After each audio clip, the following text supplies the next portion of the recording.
Here's how you make RGB armor in Minecraft, and these are the seeds you'll find from the new sniffer mob. This is every new thing you'll find in the Minecraft 1.20 Trails and Tales update, starting with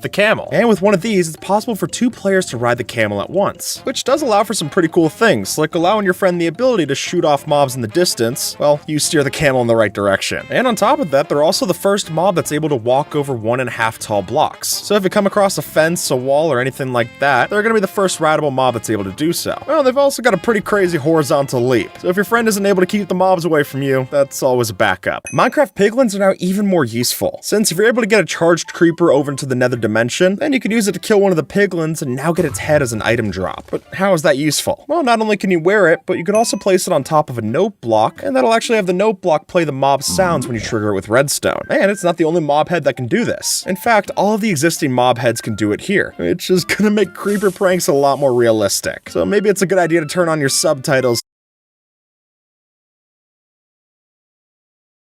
so you can at least catch this in the bottom right. Minecraft's now got a new wood type, but you're not going to get it from any kind of logs from a tree. And now if you were to take 9 of the bamboo item that you get from the stock, you can craft it into a 3x3 and get the new bamboo block, which then itself can be broken down into bamboo planks. And there we not only have a new wood texture to play around with, but also our first experience with green wood, which is all great for builders, but it might be game breaking for the rest of us.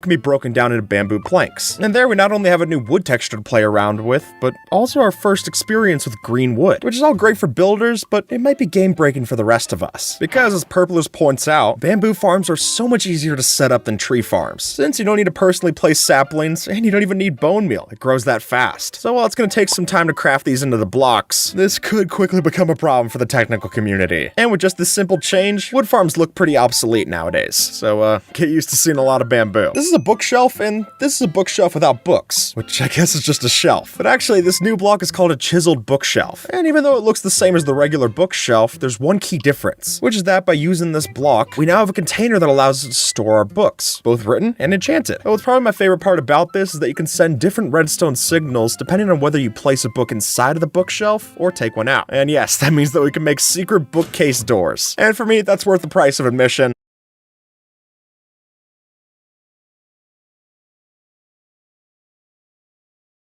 I don't care about storing my books, just as long as I'm able to use them to get into my base. With 6 stripped logs and 2 chains, we're able to craft the new hanging sign item. And these special signs give us a new way to decorate our Minecraft world.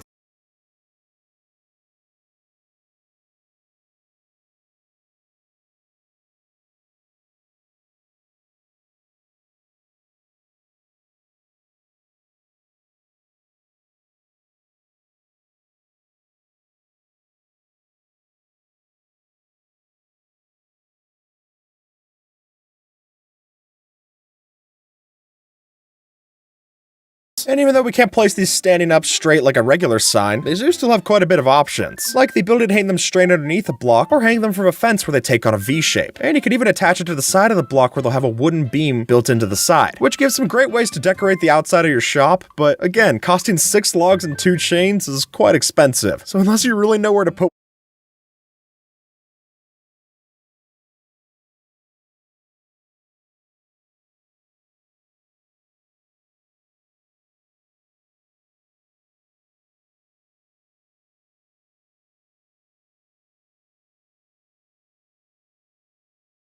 one of these to use, I'd much rather just stick to the regular sign. That or iter frames are just so much easier to get. Along with new wooden planks, we also got this plank of wood, that being the raft. And functionally, this works in a lot of the same ways that the boat does. You can even attach a chest to its back, but the only difference is you can only craft this out of bamboo wood. But considering bamboo's so easy to farm, that might not be a drawback, but a plus instead. And from there, the only other noticeable difference is that the player's gonna sit higher in this raft than they do in the boat, which again to me seems weird. I don't know why they'd take the time to add this in, but hey, it does look cool. In 1.20, armor looks pretty different, and that's not because we got a new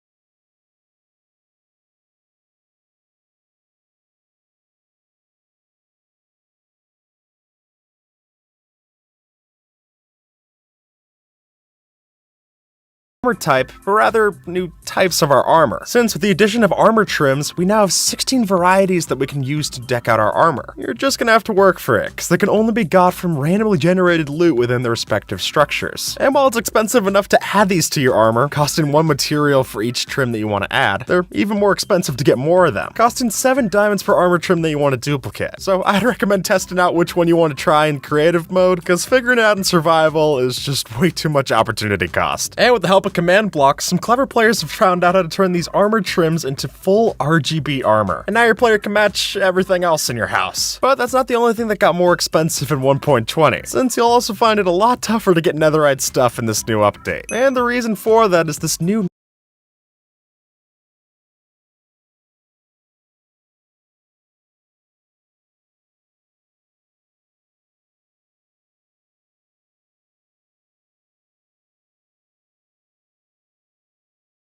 netherite upgrade, which looks a lot like these armor trims, but you wouldn't want to get it mixed up, since the reality is that every time you want to use the smithing table to upgrade your stuff into netherite, it'll cost one of these upgrades, which even though they're guaranteed in the treasure room of every bastion, if you want to make more of them yourself, it'll cost that same 7 diamond price tag. And Mogswamp has a great video arguing against this, so I don't want to restate anything that they already said there. But for me personally, I'm lucky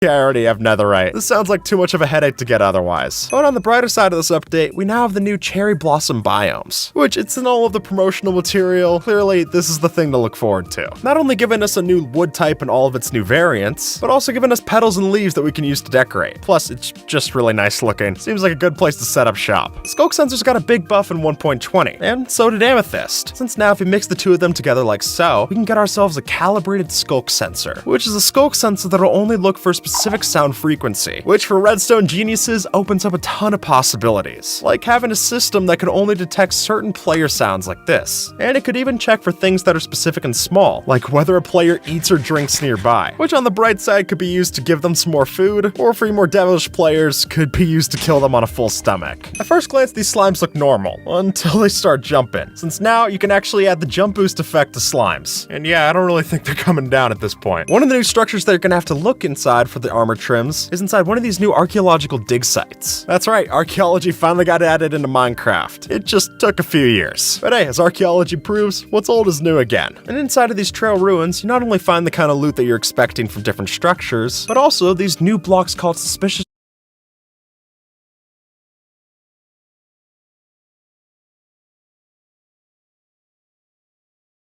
gravel and suspicious sand, which isn't just an excuse for a tired Among Us joke, but those are actually the ways that you'll be digging in these sites. First, you'll just need to craft a brush, which is made with a stick, a copper ingot, and a feather. And once you use that on a block like suspicious sand, that's how you scrape through to eventually get things like these pottery shards. And that opens up a whole new thing to explore here. You thought there was a lot of armor trims? There's 20 known varieties of pottery shards, which we can then use to craft together to make our own kind of decorated pot, which for you builders out there gives you plenty of variety for new decorations. That much is expected. It's in the name. Just be careful not to break this without a Silk Touch pick, since if you do, it'll just drop all of the shards that you used to craft.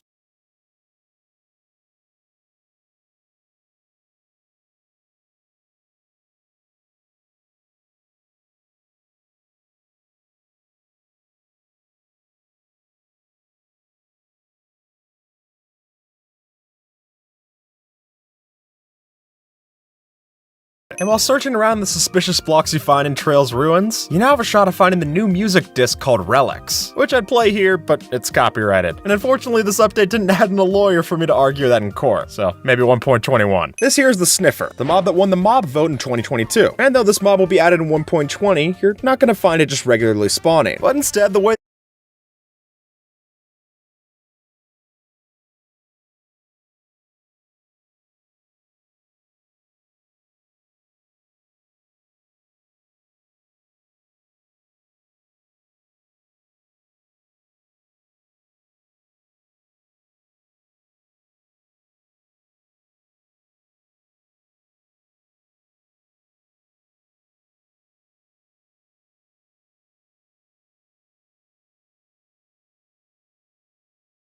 You're going to be able to find one of these things is going down to an ocean ruins that you find in the warm ocean. And then tucked within suspicious sand, there's a 6.7% chance that you'll find a sniffer egg. From there, you place down the egg, wait for it to hatch, and there you go, a baby sniffer. And don't get it confused, while it looks small here, in time these will become big mobs, rivaling the size of the Ravager, if that gives you any sense of scope. And as soon as you get one of these to adult status, they'll be able to help you sniff out seeds that you find in the ground. And with the ancient seeds that we find from the sniffer, we'll be able to grow those up and get ourselves the new torch flower, which despite its name, doesn't give off a light source. Yeah, that seems like a missed opportunity to me too. But you can use it to craft orange dye, which, you know, is only something that the orange tulip can do, so that's cool. But in all honesty, if you want something more useful out of this, put it in a suspicious stew and you get yourself night vision. At which point, you don't need torches, you'll be able to see in the dark anyway. And that's not the only ancient seed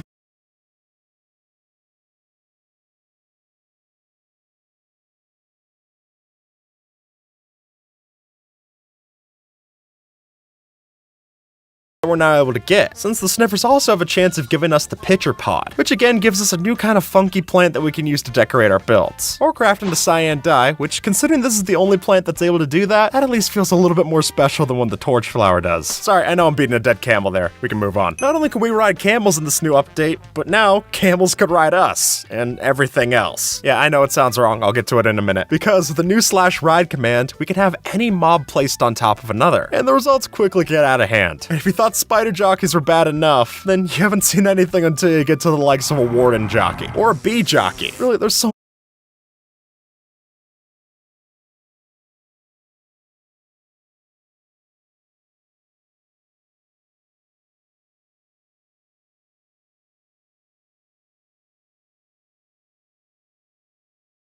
to play around with here, just boot it up and try it yourself. Finally, we've got a feature from Bedrock placed into Java, which is that now if you were to go dye items that have already been dyed, really, there's so much to play around with here, just boot it up and try it yourself. Finally, we've got a feature from Bedrock placed into Java, which is that now if you were to go dye items that have already been dyed into a different color, we can actually change their color back, which means you don't just need white wool to make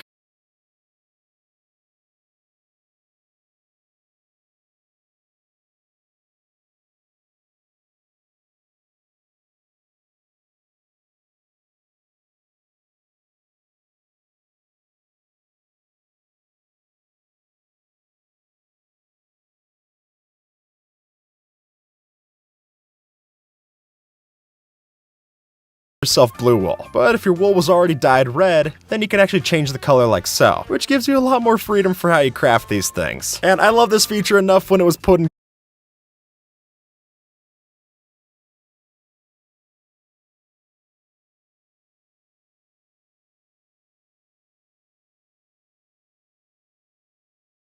vanilla tweaks, I like it a lot better in game. Hey, even if it doesn't make logical sense, I'll overlook it this time. It could just be our little secret. And speaking of being able to correct your mistakes, we now have a new change for signs that lets us do just that.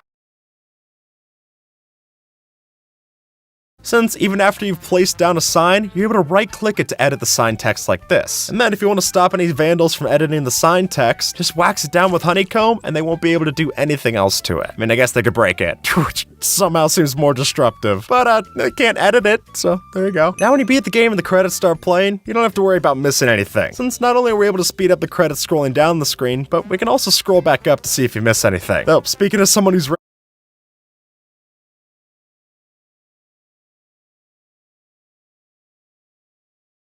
the credits before, even if you take the time to read them, they don't help out that much anyway. You're best sticking to the escape key on your keyboard and just skipping these. And with that, folks, YouTube thinks that you might like this video.